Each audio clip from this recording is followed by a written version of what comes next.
Numéro 5. Jackie Stallone née le 29 novembre 1921, elle est surtout connue pour être la mère de l'acteur Sylvester Stallone et du chanteur Frank Stallone. Jackie Stallone est souvent citée en exemple des ravages que peut entraîner la chirurgie esthétique, dont elle reconnaît avoir abusé. Elle cite « J'en ai fait et surtout j'en ai trop fait. On dirait que j'ai la bouche pleine de noix. J'ai l'impression de ressembler à un genre d'écureuil. » Numéro 4.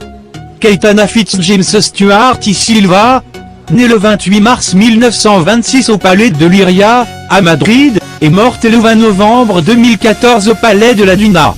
Aristocrate la plus titrée du monde, elle est décédée l'année dernière. La duchesse est être effrayante de la chirurgie esthétique, peut-être trop d'ailleurs. Numéro 3. Amanda Lepore née le 5 décembre 1967 dans le New Jersey, est une femme transsexuelle américaine, mannequin et chanteuse.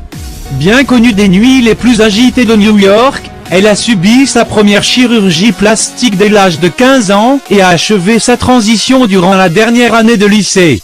Numéro 2.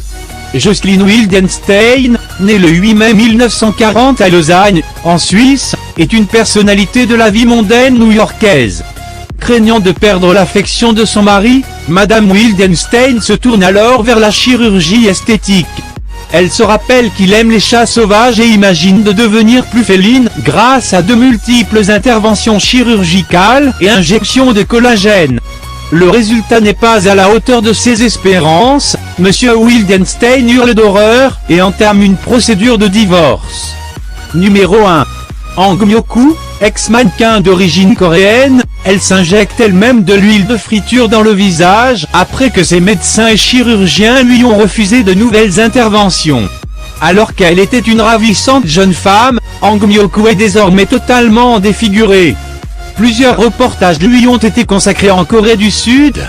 Émus, des téléspectateurs se sont même cotisés pour financer des opérations réparatrices.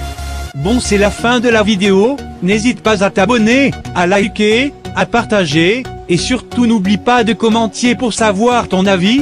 Sur ce, ciao.